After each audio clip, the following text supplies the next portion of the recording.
I came back from 3 weeks in Austin, expecting to find my peaceful lakefront cabin waiting for my familiar porch. Morning sun glinting off the water, the quiet that made all those years feel worthwhile. Instead, what I found was an empty lot. Just a splintered mess, a pile of broken wood and memories, and a demolition notice stuck on a stake like some kind of sick joke. 34 years of life, love, and Sunday coffee with Amanda gone. I remember my coffee mug slipping out of my hand, shattering on the asphalt, and for a second I thought maybe I was having a stroke. Nope.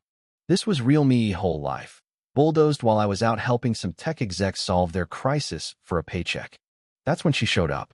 Barbara Wilson, the new HOA president, swinging out of her shiny black SUV with her hair done up, visor tilted, and a clipboard pressed tight against her chest. "Oh, Jeffrey, I'm so sorry," she crooned, like she was reading from a bad script, not even bothering to look me in the eye. She actually said, "Perhaps elderly residents should read their mail more carefully." Can you believe that? Yeah, that happened.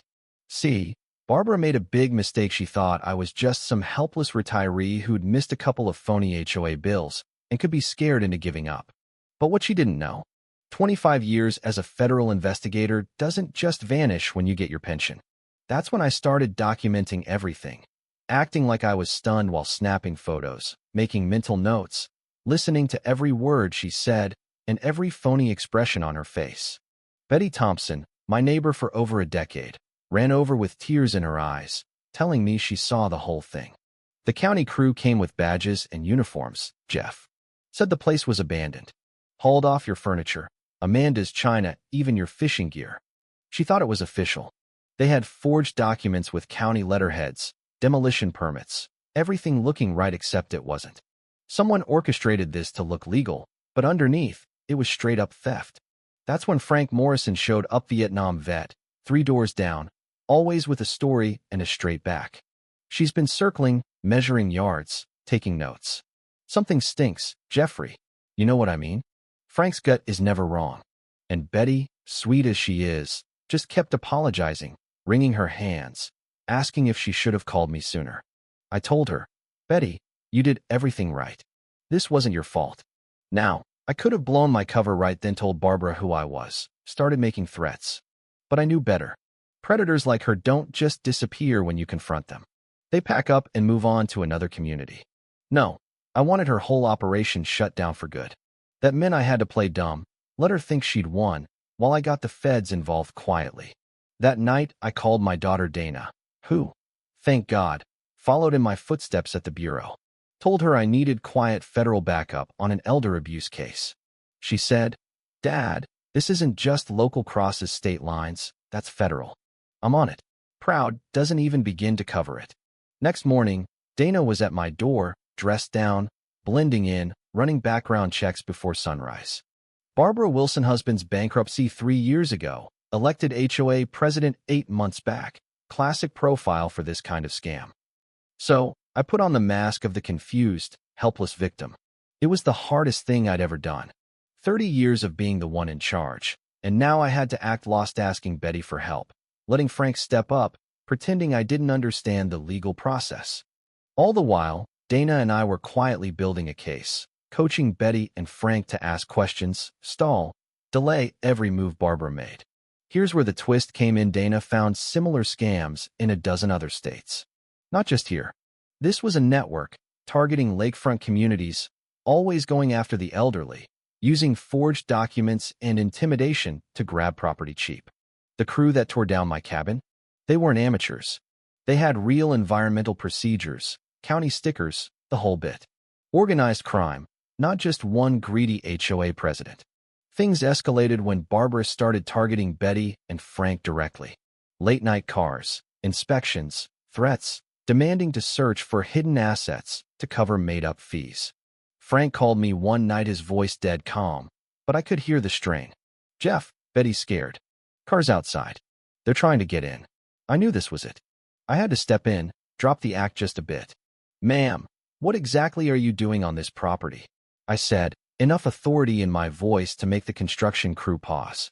Barbara spun on me, all bluster and threats. "Stay out of HOA business, or you'll end up worse than your cabin." She actually shoved me right there, in front of witnesses.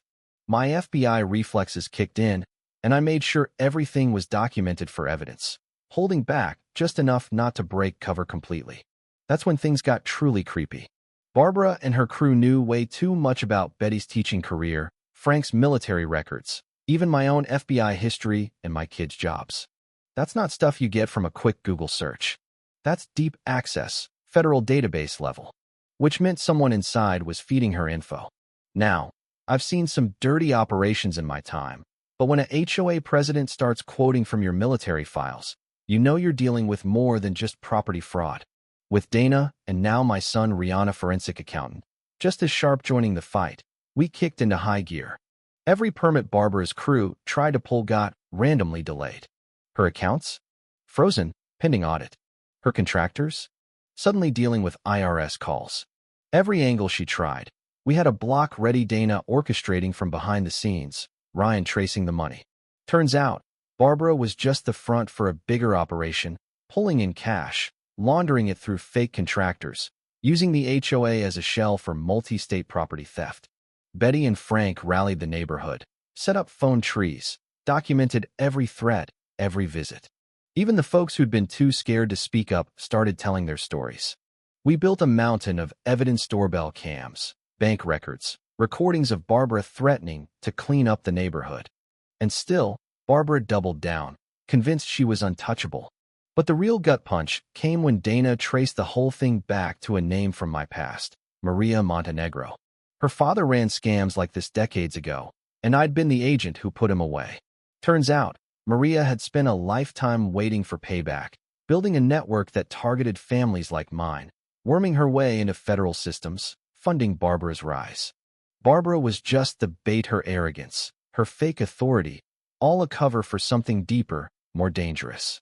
The final act played out like a movie. Dana and Ryan revealed their credentials. I showed my retired badge, and the federal team swooped in just as Barbara tried one last round of intimidation. She was arrested on the spot, along with Rick Santos, the developer. But Barbara just laughed as they cuffed her. You think you've won? I was just the bait. The Montenegro family sends their regards. Chills, right? 25 years in the past comes roaring back, just when you think you've outsmarted the game. After it all, the community changed. Betty and Frank became local heroes, helping others fight fraud.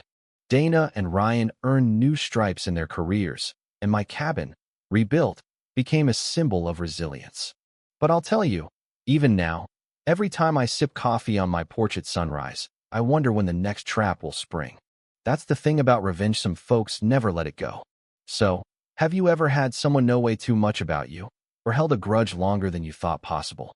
Drop your wildest stories in the comments. Let's hear what justice means to you. And if you're fighting a battle against phony authority, remember, real power is in community. Protect each other. Stay vigilant. And never, ever underestimate what a determined family can do when pushed to the edge.